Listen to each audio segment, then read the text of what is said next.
Emperor Haile Selassie the First, and that is Dr. Asfawasan Asarate. And we will be hearing a bit from him as it relates to the subject area that we are speaking of.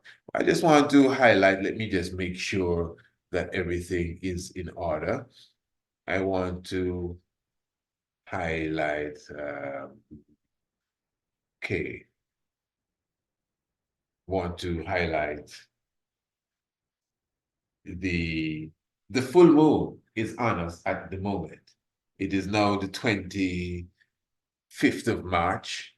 And at this time, in fact, this is real time, in time, this time, whatever the time is right now. As I said, we are dealing with what today is. Today is the 25th day of March. And let me just make sure the time is right. So we highlight the whole vibration that is taking place. Now, let me just say, even before we pull up the information that I'm looking for, now we all know that from time to time, your good brother will come and just show where we differ from what is taking place in the archaeological expression or the archaeological belief. Okay, we have 15 minutes after the hour of 11 o'clock, so the time is perfect. And not archaeological, say astrological, astrology.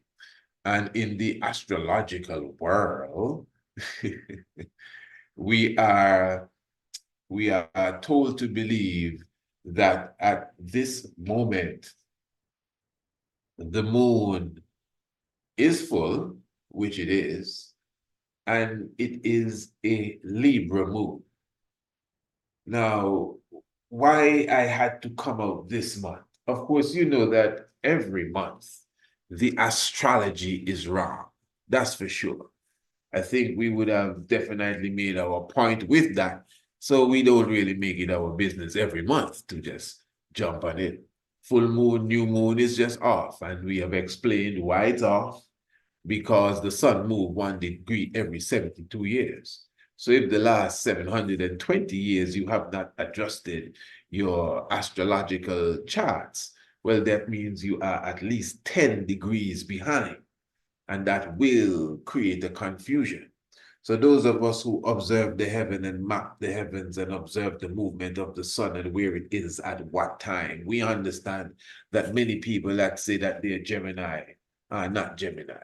And many people that said that they are Taurus are not Taurus. And Capricorn are not Capricorn, because the heavens is a living entity amongst us. It's not stagnant and it's not dead. So the astrologers internationally who seem not to study the living astronomy, most astrologers should just humble themselves and even at least, if not bow into ancient astronomy, at least look into the Vedic astrology, which at least the Vedic astrology aligns with the up-to-speed astronomical mathematics of the heavens. And that's the truth. Very good. So, in a nutshell, the moon is not in Libra. The moon is in Virgo. And we had to highlight that because Virgo is our mother. Virgo is symbolic of the woman, the virgin, the first constellation in the zodiac belt, the first constellation in the ecliptic belt. This is why Revelation chapter 12 speaks of this woman who was clothed with the sun and the moon under her feet. This is astronomy. This is ancient astronomy, to be more precise. In fact, this is what they refer to it as precise astronomy. And the heavens now declaring the glory shows you that she had a crown on her head of 12 stars. All of this is very symbolic of the constellation of Virgo, which is symbolic of all woman of right, which is symbolic of the mother country, which brought forth the man child. that was to rule all nations, the scales. So yes, when we observe Virgo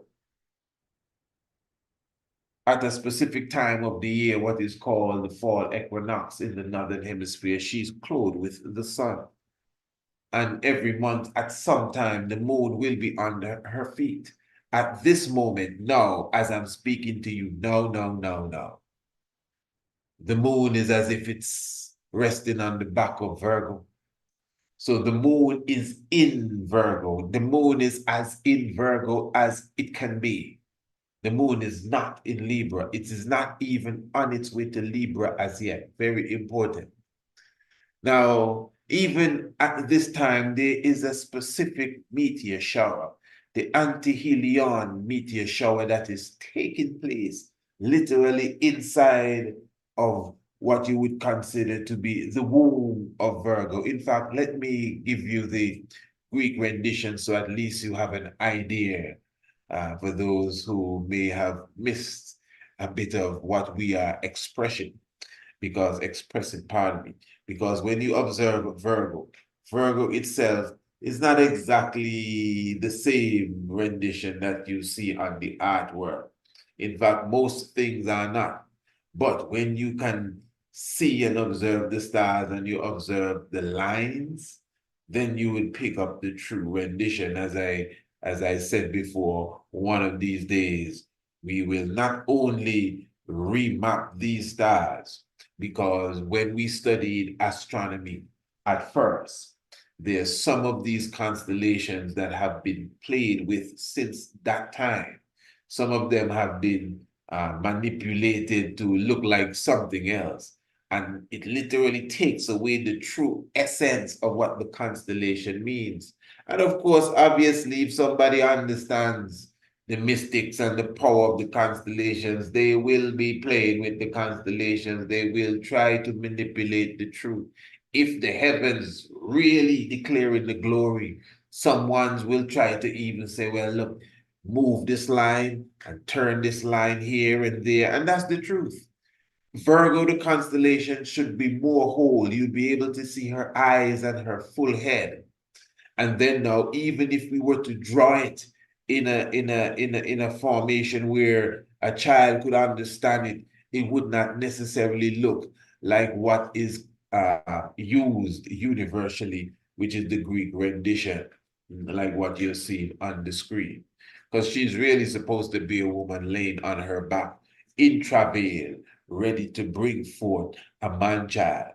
But I'm saying right in her womb, right now, right now, which is very important.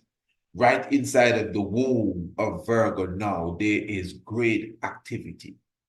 Now, as I'm speaking to you now, the Antihelion meteor shower is taking place in her womb right now. In fact, in a few hours, the moon will literally pass over that area where the meteor shower is taking place. This is how the ancient astronomer, would read the heavens with understanding, and comprehend what may be taking place even within the womb.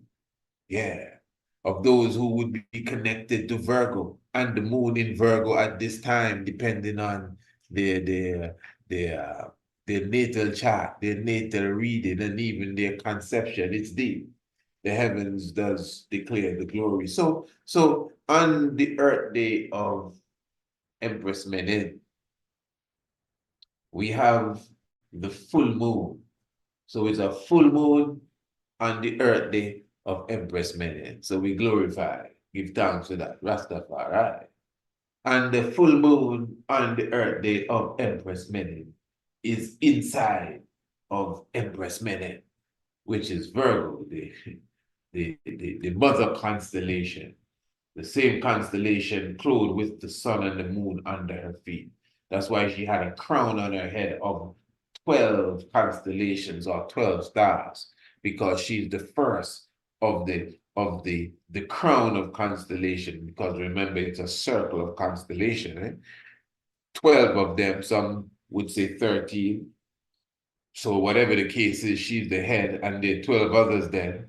So on her head, was a crown of 12 stars, 12 constellations, and she crowned with the sun, the moon under her feet. That's Virgo, you know. So this is why she's symbolic in the heavens. The heavens really declares the glory, yeah? Symbolic of the warrior woman, the warriors, symbolic of the mighty empresses. At this moment, clearly symbolic of Mama Menen. And the fullness of the moon, which represents the woman as well. The Oshun, because Oshun went up to the moon in the Yoruba tradition, took away the sweet water from the earth, and she looked in her vanity glass until the brothers caught themselves. So the moon, as we know, the cycle of the woman is within the moon. Everything is well in order and well aligned. Empress Menen in terms of Mama Menen at this time, Queen Amiga, as we would say, in such a fate, as we celebrate. And when the second comes around, or the third, whatever the case, because that's another thing you must keep in mind. Empress Menen celebrated her birthday when she became Empress, because she was coronated Empress with the King of Kings in 1930, the 2nd of November. But when Empress Zadito died on the 2nd of April, exactly 7 months before the king was coronated, he became emperor right away, and she became empress right away for her Earth Day, which is the 3rd of April. Some say the 2nd, but all of that is still the same thing. So interestingly, she became the empress of Abyssinia, of Ethiopia, on her Earth Day, when you look at the month of April as her Earth Day. So everything is still aligned. We do give thanks, life giver, the keeper of life. Selassie, Jah, Rastafari. Keep in mind, remember when they opened the monastery in Jerusalem. They opened the monastery in Jerusalem. It was Empress Menen that officiated the ceremony. And I always bring that up because when you really comprehend a monastery, you know, and you know how the Ethiopian monks run their monastery, women and so can't even come in some of these places, not even a hen, you know. Yeah. I'm telling you, not even a female animal. That's how serious they are.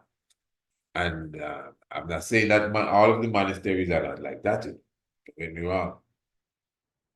But that's how they run the show. So in many corners. So when Empress Menen went to Jerusalem, they were opening the monastery. Not only was she there, she officiated over it. I mean, that's some serious stuff. You know, a woman, you know, officiating over the opening of the Temple of the Monks. Yeah. So give thanks, Mama Menen, Empress Menen, with such power and glory amongst us. Now,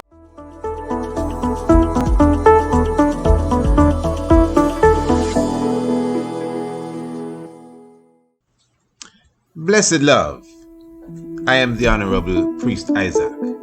I am an official priest within the realms of Rastafari of the Ethiopia Africa Black International Congress.